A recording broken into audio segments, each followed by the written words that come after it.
So today Ekadashi fast breaking time is till 7:30. So it's a very short period of time. So we have to remember 7:30. So we are doing chapter number 6 and we are starting chapter number 6, shlok number 1 and 2. Shri Bhagavan Uvacha Anashrista karma phalam karyam karma karoti ya sa sannyasi cha yogi cha na na nir agnir na cha kriya akriya. Translation by Srila Prabhupada. Srila Prabhupada ki jai. The Supreme Personality of Godhead said, one who is unattached to the fruits of his work and who works as he is obligated is in the renounced order of life, and he is the true mystic, not he who lights no fire and perform no duties. Shlok number 2. Yam sannyasam iti prahu yogam tam vidhi pandava nahi asanyasta sankalpa yogi bhavati kaschana. Translation: what is called renunciation, you should know to be the same as yoga or linked oneself with the Supreme. O son of Pandu, for one can never become a yogi unless he renounced the desire for sense gratification.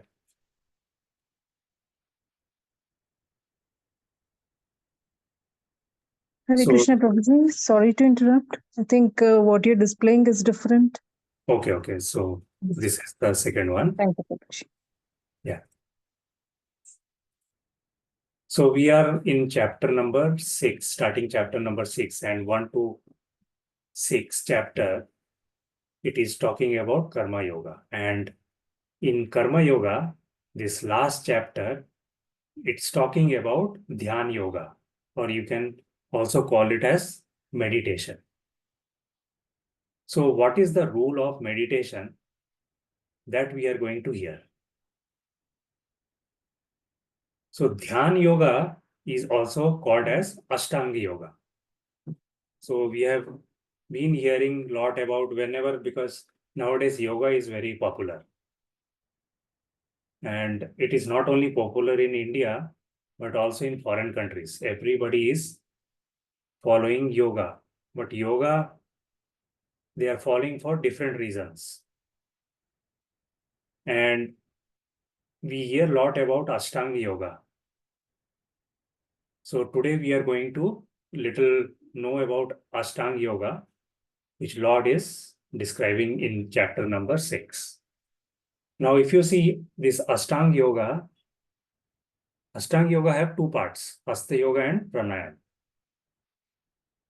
So Lord is describing Dhyāna-yoga in this complete chapter that we are going to see. Now, one thing we have to understand here, what is the objective of Lord to describe this in this chapter? What is the purpose? What is the objective? Now, when we see from the earlier chapters, we see that Arjuna is asking Lord. He's asking Lord that, okay, it is fine, you told me about Karma Yoga. So you told me to follow Karma Yoga, that is all fine. But the problem is, I need to have control over my senses. So Karma Yoga is not just doing any work. The most important part of Karma Yoga is you have to control your senses. So Arjuna is asking this question, how we can actually do that? Because Arjuna, one time you have seen, he is saying, I can control wind, but I cannot control my senses, or I cannot control my... So Lord have told here three things, right? One is controlling the mind, and then controlling the senses, and the third is objective of my doing work. So these three things Lord has clearly mentioned. So in that we see that controlling the mind and senses is very important. And what is the objective of doing my work? See, because whenever we do any work, we have some goal and some target. Without that, we don't do any work. So we have to be very clear about what is the goal, whatever I'm doing, what is the target actually I'm going to achieve. So these things should be very clear. So if we see here, what is the goal of doing this karma? What is the whole objective? What is the goal and target of doing this karma yoga? So what if we speak about the goal? So the goal is getting Krishna Prema.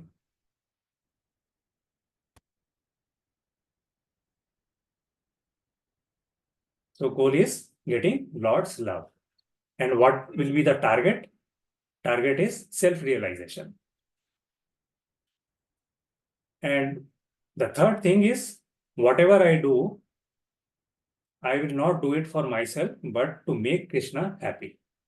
So these are the three things we have to keep in mind, which Krishna is telling us.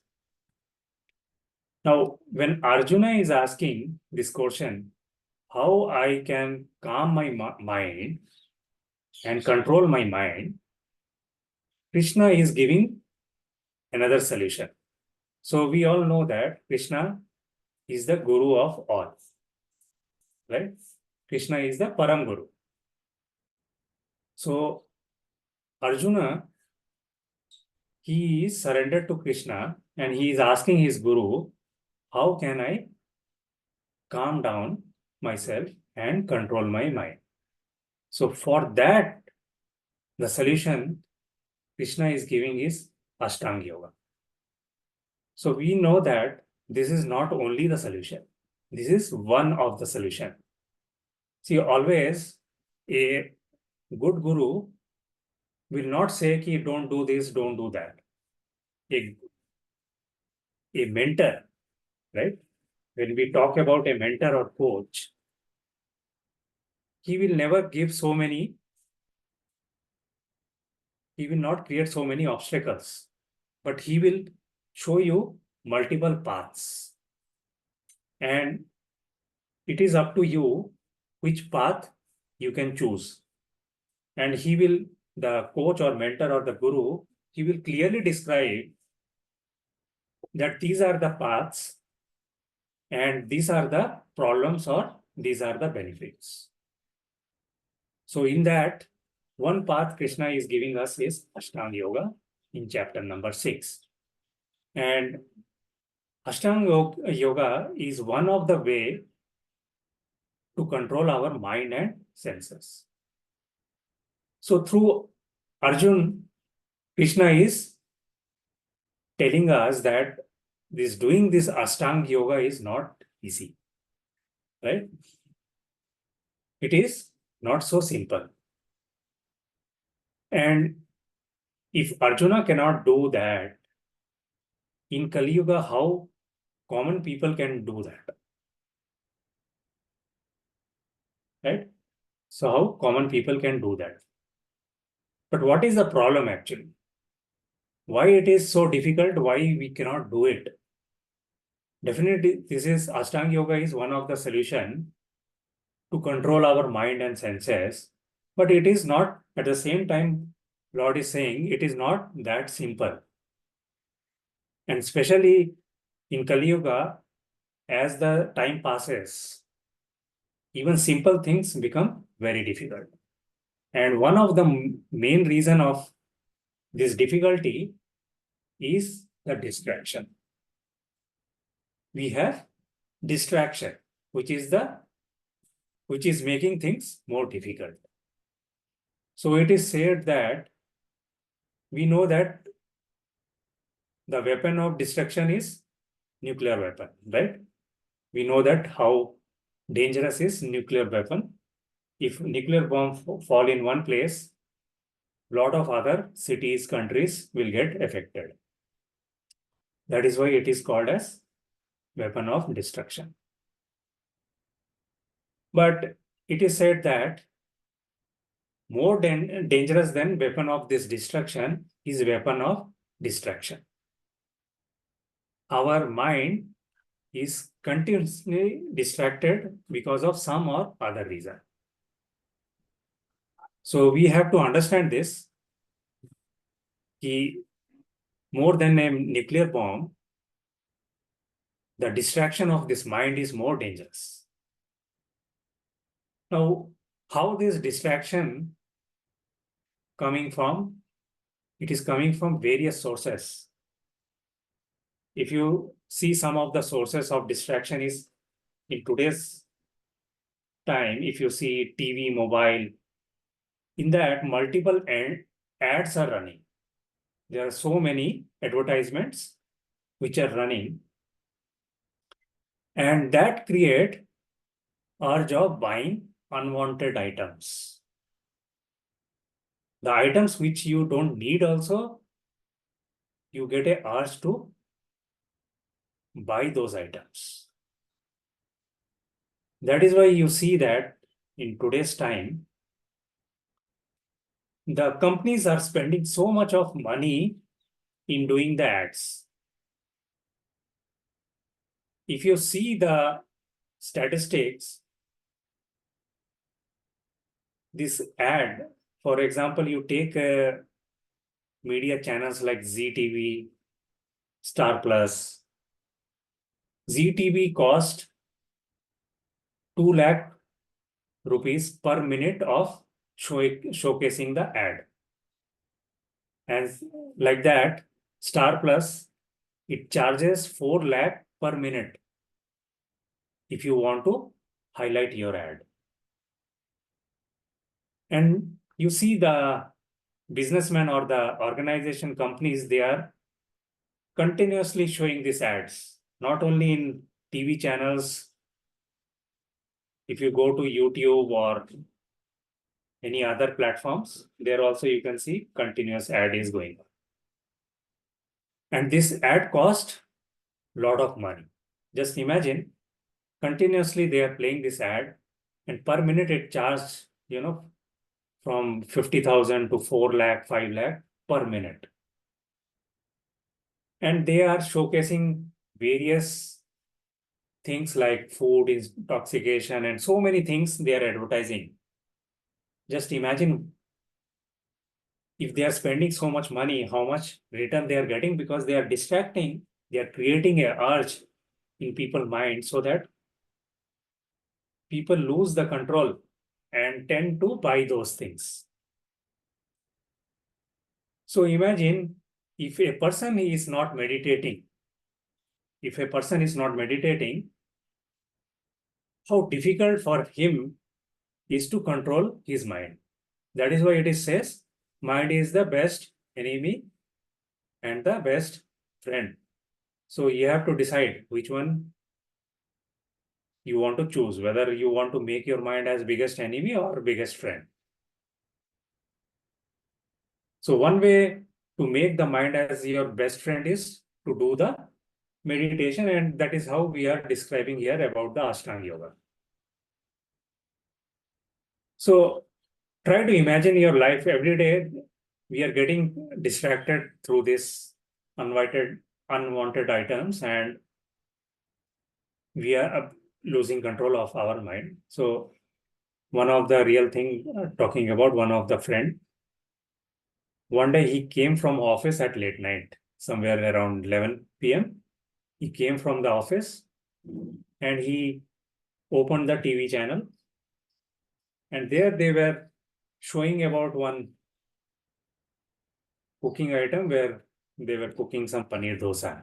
And immediately he got that urge of eating that paneer dosa.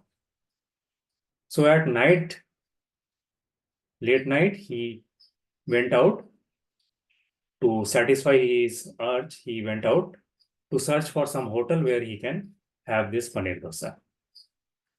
And he was roaming to find out one place where he can get this. And he was roaming till early morning, 2 a.m. Because most of the shop either don't have the stock or the hotels were shut down. So that day he was roaming till late night. And the result of that, what happened next day morning, he got up very late. He got up very late, and he even forget that next day morning, 9 o'clock, he was having some client visit. He missed it because he was sleeping. So you see that this urge can take you to what level you cannot even imagine. So Lord is saying that this controlling this mind is very important. And in this chapter, you can see like half of the chapter, Lord is talking about this Ashtanga Yoga. So what is this Ashtanga Yoga? We'll just go through a little bit on that. So when you see this Ashtanga Yoga, in Ashtanga Yoga, it says that it is having 8 limbs of yoga. So in Ashtanga Yoga is not one simple yoga, it is classified into 8 different parts of yoga. So what are these 8 different parts? We'll see a little bit. So one is this yama, then you have niyama, then you have asana, then you have pranayama, pratyahara, dharana, dhyana, and then last one is samadhi.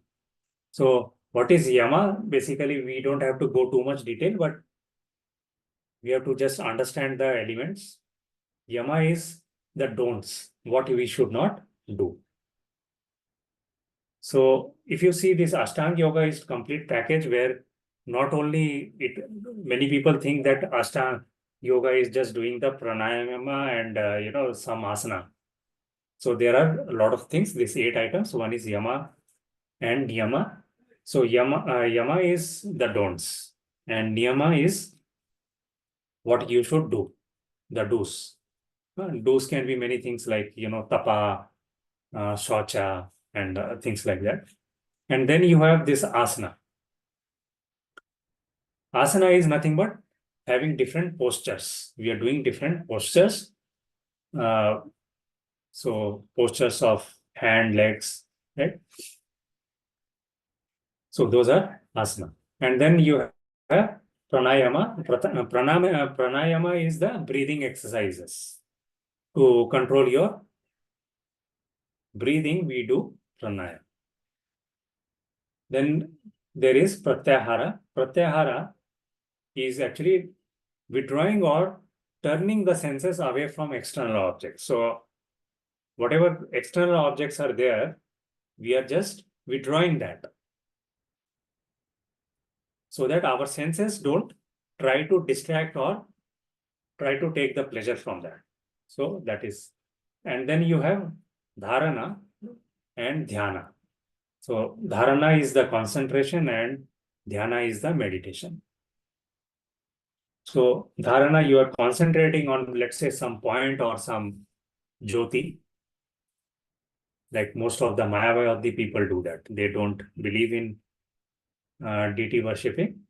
So they focus or concentrate on some particular jyoti or some point and do the dhyana.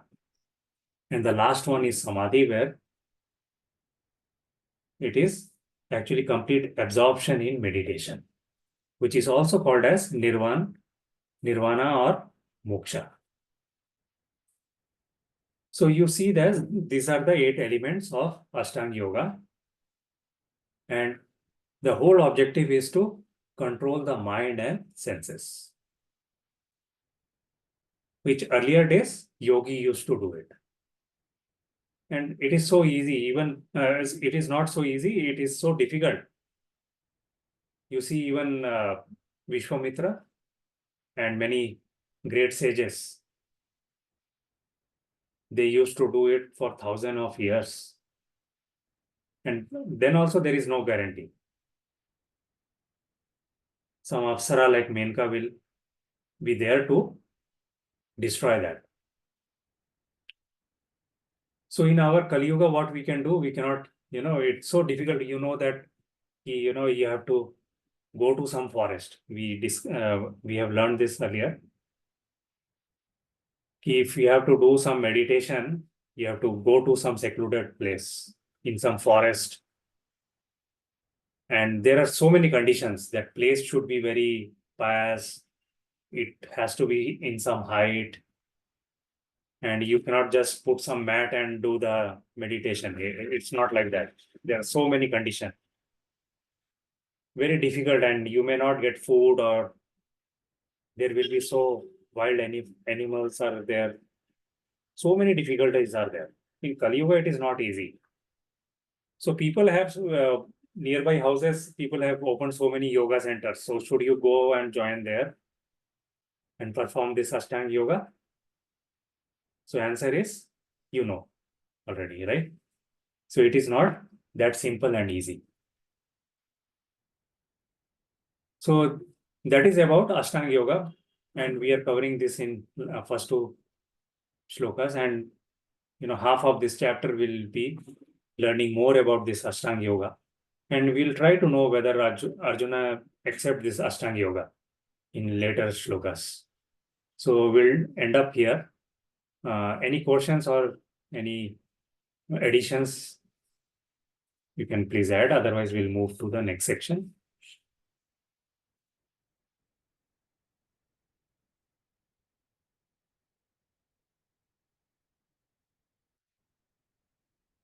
Hare Krishna, Prabhuji.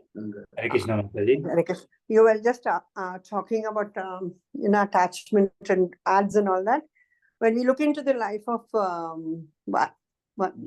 Tulsidas ji, like who had written the Ramayana, like in his early days when he was newly married and his wife had gone to the mother's house, he got this urge of meeting, wanted to see his wife.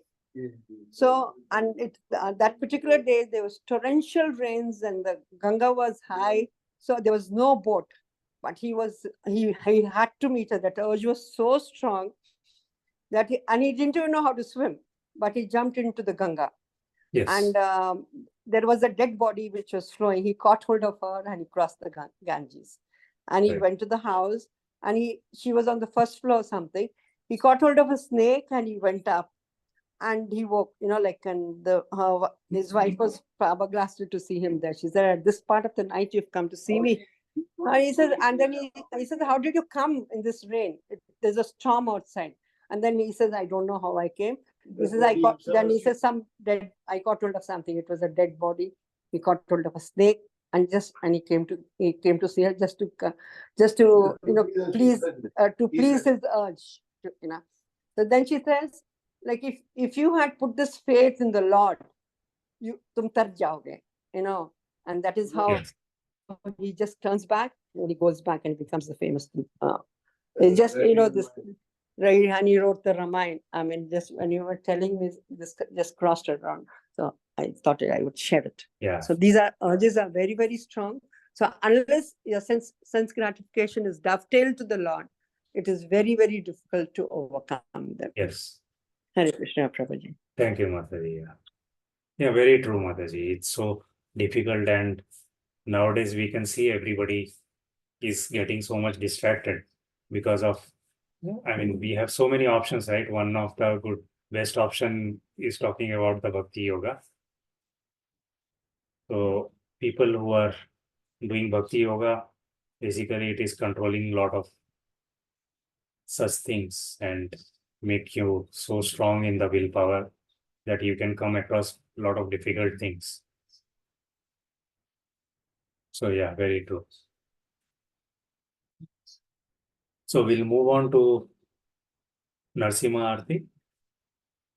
Who would like to sing the Narsimha Arti?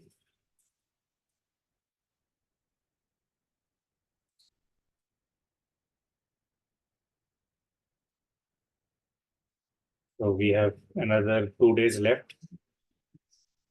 So anybody want to take the advantage and sing the Narsimha Arti?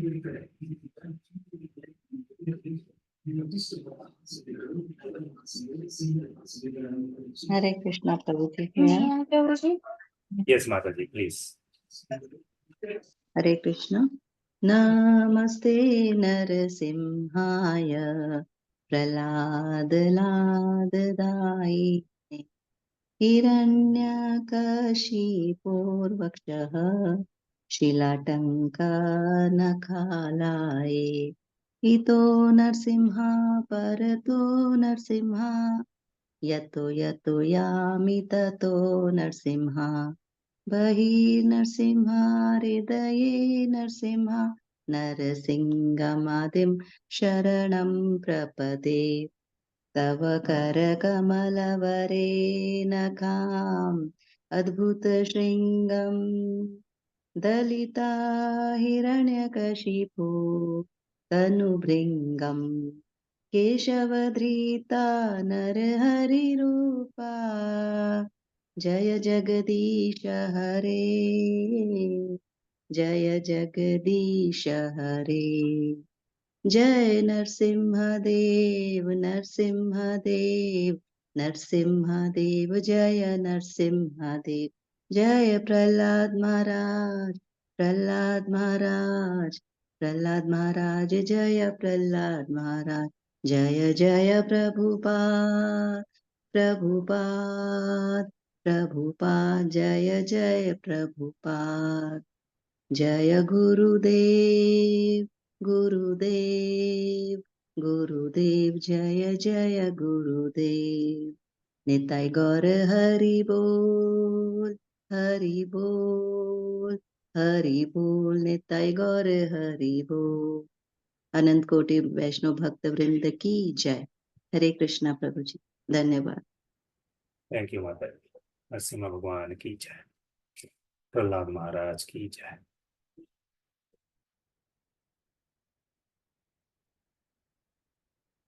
So we'll move to the Narasimha Katha today. And today we are going to see Kadri temple. So anybody who has already gone to Kadri temple?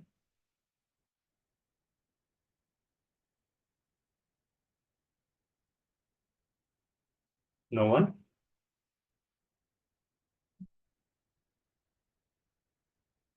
So Kadri Lakshmi Narasimha Swami temple it is, which is very close to Bangalore, not very far.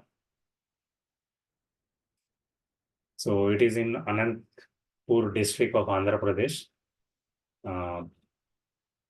And it may be around 3.5 to 4 hours journey from Bangalore if you go by car. So this temple is dedicated to Lord Narasimha, who we know the fierce form of incarnation of Lord Vishnu, half man, half lion. And so this town is known as Kadiri town, and this where this temple is located. And it is also famous for jasmine flower, Malay Pulu. I think people who are Telugus, they call it as Malay Pulu, jasmine flower. So this town is very famous for jasmine flower, and then vermilion, that kumkum, and silk. So that shows the very rich culture or heritage of this place. So if you see the or hear the local stories, the idol of Lord Narasimha in this temple is called as Swayambhu. Swayambhu means that it is manifested by its own. And it is said that this idol is emerged from the root of this Kadri tree. So that is how this name we got. So when you see Lord Narasimha here, in this slide, if you see Lord Narasimha have 8 hands, Ashtabahu Narasimha. So who is steering the demon, this Hiranyakashipu, and Lord Prahlad, the devotee Prahlad Maharaj, he is beside him with folded hands. So there is one very remarkable aspect of this temple. So one phenomenon occurs where daily bathing during the rituals, Abhishekam, of this deity, despite being wiped repeatedly, the idol of Lord Narasimha continuously sweats. So that is one of the miracle sign of this idol. So even after wiping multiple times, the Lord continues to sweat. And to see that many devotees actually all over the world, they actually go there to see all this phenomena. So if you see this temple, the history of temple is very rich, and this temple was contributed from the time of this Chalukya and Vijayanagara dynasties. So this construction of this temple, this started during Chalukya rule. And till this Vijayanagara rulers, this construction of this temple is got completed. So it is mentioned in the scriptures from Vijayanagara period that the Nayaka built this temple during the regime of Bukka in 1332 AD. The grand entrance of this tower, if you see this Gopuram, right? Gopuram. The entrance, it is called as Raja Gopuram. And it is constructed by Hariharaya.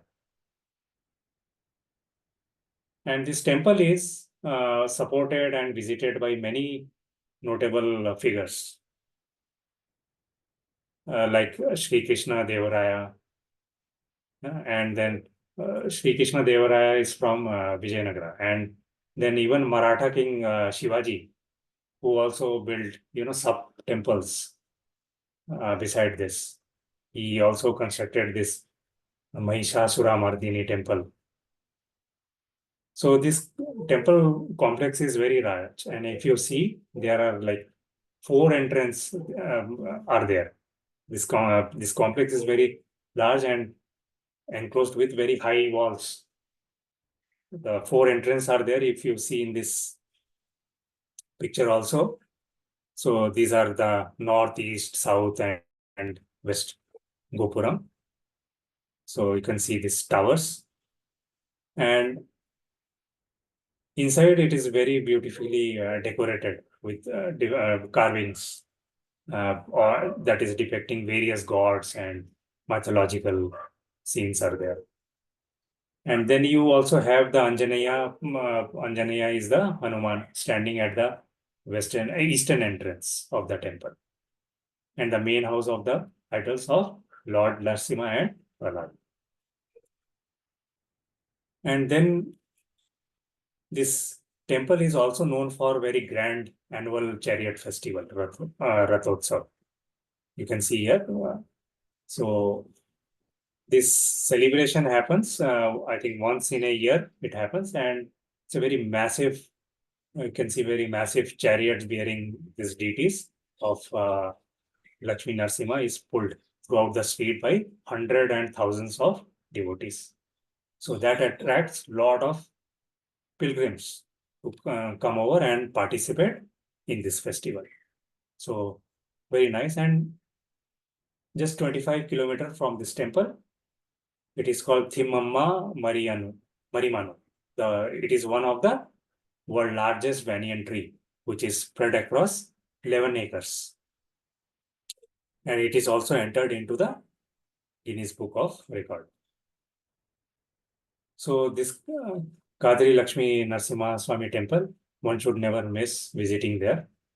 Also, one of the specialties is the laddus there, just like Tirupati laddus. This Prasadam laddus is very famous there. Of course, you have to buy them and take. So if you get a chance, then please go. It is not very far from Bangalore, near the Anandpur district. So that is about Kadri temple. So we'll move to the Bhagavatam shlokas. So today we'll be going to cover 49 to 51. Anybody want to read this shloka, please? 7.9.49. Hare Krishna. Hare Krishna Komla Hare Mataji. You want to read, please? Yes, Prabhuji. Hare Read the Krishna. translation as well. Okay, Prabhuji. Srimad Bhagavatam 7.9.49. Naite gunana gunino mahad adayo ye sarve mana prabhrittaya sahadeva martyaha adya antavanta urakaya vidanti hi tvam evam vimishraya sudiyo viramanti shabdat. Translation by His Divine Grace Srila Prabhupada ki jai. Neither the three modes of material nature, sattva guna, rajoguna, and tamoguna, nor the predominating deities controlling these three modes, nor the five gross elements, nor the mind, nor the demigods, nor the human beings can understand your lordship, for they are all subjected to birth and annihilation. Considering this, the spiritually advanced have taken to devotional service. Such wise men hardly bother with Vedic study. Instead, they engage themselves in practical devotional service. Thank you, Prabhuji. Hare Krishna. Thank you, Komla Mataji. So it says, Bhaktya Mam Abhijanate. So Lord says only by devotion service can the Supreme Lord be understood. The intelligent person, the devotee, he never bother much about practicing mentioned in, even in text 46, where it says ki mona, vrata, shruta, tapo, dhyana, savdharma. It is various way. Devotee don't care about all these practices much. Those are the intelligent devotees. So he knows that bhakti is everything. Bhakti is everything. So after understanding Supreme Lord through devotional service, such devotees are no longer interested in studying Vedas also. So it says, what is the use of studying so many Vedic literature? What is the use of explaining them in different ways? See, what happens, many people, they, indulge themselves into too much Vedic literature, and they try to interpret through their own intelligence. That is why it is saying. It is not that much, that you completely indulge and you are wasting your just time reading the Vedic literature and try to become so much scholar.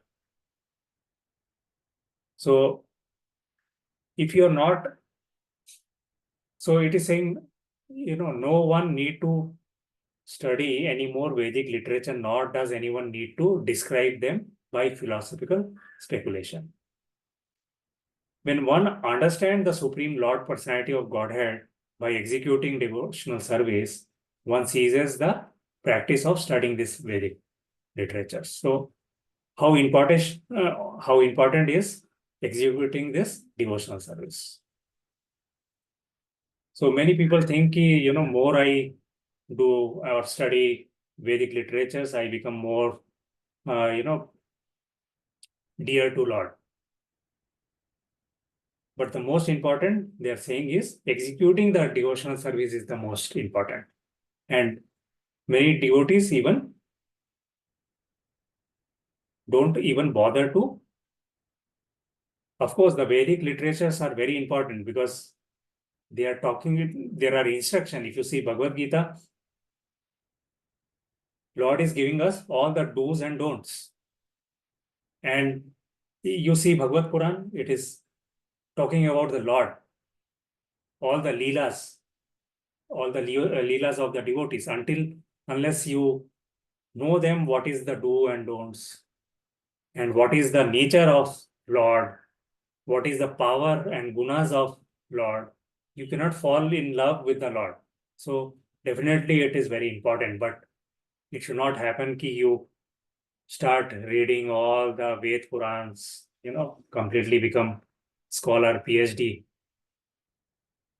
Even after doing that, people fails. People who do too much, read too much Vedic literature also can fail if he is not doing properly the devotional services. So execution of those devotional service is very important. So saying that even after performing severe austerities and penance, one does not understand the Supreme Personality of Godhead. And doing such personalities, such practices are actually useless. That is what Srila Prabhupada is mentioning them. You do so many tapasya, you do so many austerities, so many penance. We have seen so many examples, right? We have seen Hiranyakashipu, we have seen Ravan. They have done 1,000 years of austerities, penance. They were so knowledgeable. They know all the Vedas and they were scholars in that. But what happened, it is all, that is why Prabhupada is saying all these practices are useless if you are not doing, if you are not executing devotional services for the pleasure of Lord. That is the most important. So we'll see the next sloka also. Mataji want to read or Prabhuji want to read?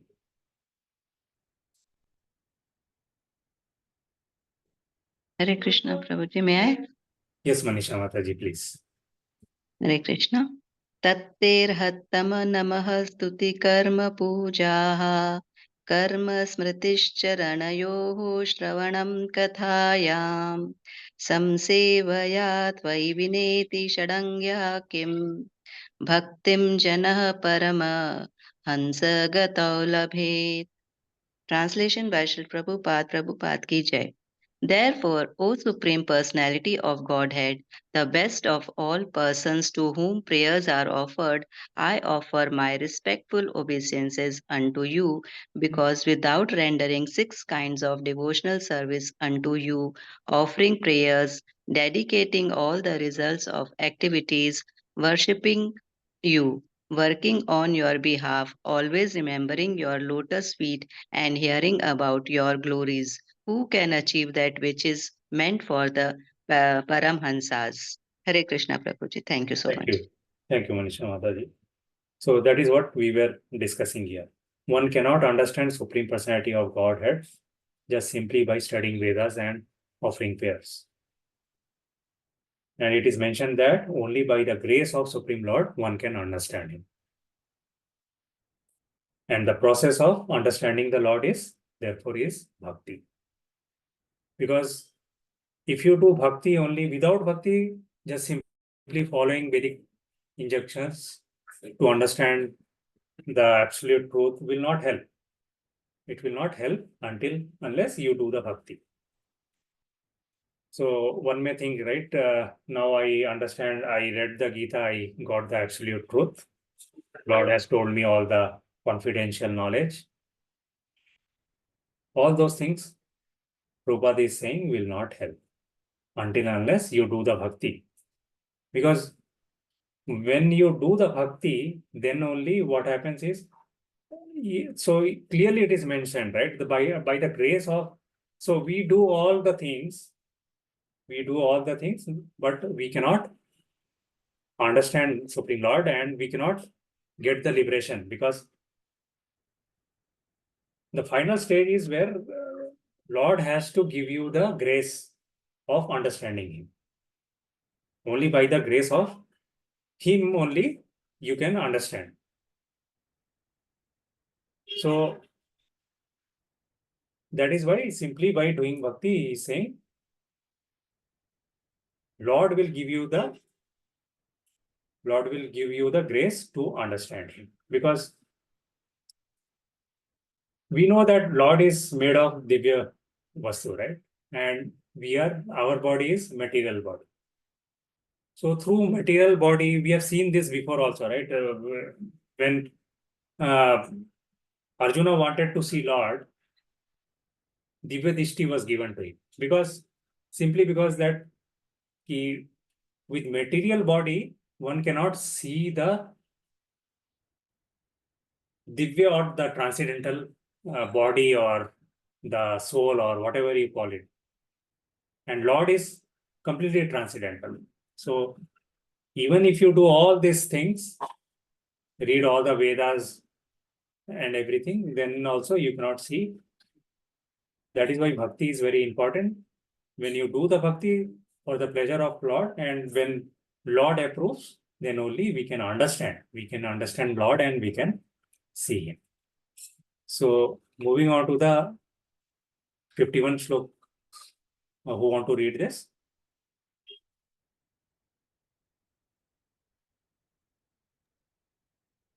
Shall I, Prabhuji? Yes, please, Mr. Ji. Hare Krishna. Srimad Bhagavatam 7.9.51. Shri Narada Uvacha Etavadvarnita Gunau Bhaktya Bhaktena Nirgunaha Prahridam Pranatam Prito Yatamanyor Abhashata. Translation by Srila Prabhupada Ki Jai. The great Saint Narada said, thus Lord Narsimadev was pacified by the devotee Prahlad Maharaja with prayers offered from the transcendental platform. The Lord gave up his anger and being very kind to Prahlada was offering prostrated obeisances. He spoke as follows. Thank you, Prabhuji. Hare Krishna. Kamala Mataji, Hare Krishna. So in this shlok, if you see this Nirguna is very important. The mention of Nirguna is very important. And for Mayavadi philosopher, Nirguna means different, and for Vaishnavas, Nirguna means a different thing. But everybody know that everybody accept the absolute truth, what we call as Nirguna or Nirkara. So if you see Mayavadis, they believe in Nirguna or Nirakara. So according to them, that is only the absolute truth. What is the absolute truth? For us, it is like Krishna, right? Is the absolute truth, and doing the bhakti of Krishna is absolute. So, but if you take this Mayavadi philosophers, they don't believe in deity worshipping. So for them, it is Nirguna, Nirkara. So Lord is Nirkara. So you see this word Nirguna refer to one who possess no material qualities. One who possess no material quality. The Lord, being full of spiritual qualities, gave up all his anger. Who is that? Narsimha. Gave up all his anger and spoke to Prahlad. So we see, we as a Vaishnava, we see that Lord also have the anger, right? He also have these qualities. He also get angry, right? So, but when you see these Mayavadi philosophers, they don't believe in that. They believe in Nirakara. For them, absolute truth is Nirakara. But we are seeing that Lord Narasimha is also showing these qualities. He also becomes so angry and he kills Hiranyakashipu. And then in the following shlokas, we'll see how, everybody is trying to cool him down. And but nobody is there to actually make him cool. So Narasimha was so angry, but how Prahlad Maharaj actually, through his bhakti, he can, because he is ardent devotee, right? So that is why bhakti is so powerful. Even Devi Devtas cannot cool him down, cool Narasimha down. Everybody was so frightened to go and cool Narasimha down. But Prahlad Maharaj, being such a devotee, through his bhakti only, he could able to do that. And then we'll see then what Narasimha spoke to Prahlad Maharaj in the next slokas. So we'll move to the next. We'll do the Ugram Viram 11 times and then conclude. Who want to chant 11 times Ugram Viram?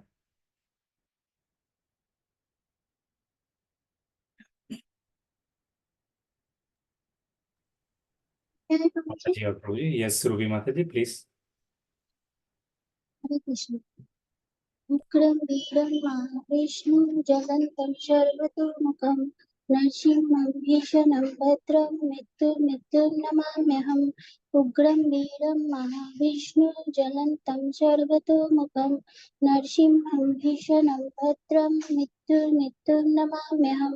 Ukram Veeram Mahavishnu Jalantam Sarvatokmukam Narsimham Bhishanam Bhadram Mrityur Namamyaham. Ugram Veeram Mahavishnu Jalantam Sarvatokmukam Narsimham Bhishanam Bhadram Mrityur Namamyaham. Ugram Veeram Mahavishnu Jalantam Sarvatokmukam Narsimham Bhishanam Bhadram Mrityur Namamyaham. Ugram Veeram Mahavishnu Jalantam Sarvatokmukam Narsimham Bhishanam Bhadram Mrityur Namamyaham. Ugram Veeram Mahavishnu Jalantam Sarvatokmukam Narsimham Bhishanam Bhadram Mrityur Namamyaham. Ugram Veeram Mahavishnu Jalantam Sarvatokmukam Narsimham Bhishanam Bhadram Mrityur Namamyaham. Ugram Veeram Mahavishnu Jalantam Sarvatokmukam Narsimham Bhishanam Bhadram Mrityur Namamyaham. Ugram Veeram Mahavishnu Jalantam Sarvatokmukam Narsimham Bhishanam Bhadram Mrityur Namamyaham. Ugram Veeram Mahavishnu Jalantam Sarvatokmukam Narsimham Bhishanam Bhadram Mrityur Namamyaham. Hare Krishna. Hare Krishna. Thank you, Mataji. So here we conclude that. So we have this Panihati Chiradai program coming up. So Panihati is one of the place in West Bengal. So they are celebrating on 20th of June. And our Shishadripuram temple, we are celebrating on 23rd, I think. Yeah, 23rd. So if you have not already registered, in the group there are already phone numbers and contact persons given. If you are not done that and nearby Bangalore, then please register your seats for Panihati Chiradai program. So thank you all devotees. Thank you for joining. Hare Krishna. Grantaraj Bhagavad-gītā ki jai. Srila Prabhupada ki jai. Panchakalpatrubhascha kripa sindhuvascha patitanam pavnebhyo vaishnavibhyo namo namah. Anant koti vaishnavinda ki jai. Hare Krishna Prabhuji, Dandavat Pranam to everybody. Hare Thank Krishna you. Prabhuji. Hare Krishna. Dhanavad. Hare. Hare Krishna Prabhuji, Dandavat Pranam. Thank you so much, Prabhuji. Thank you, Mataji. Hare Krishna Prabhuji. Dandavat Pranam. Thank you very much. Dhanavad Pranam, Mataji.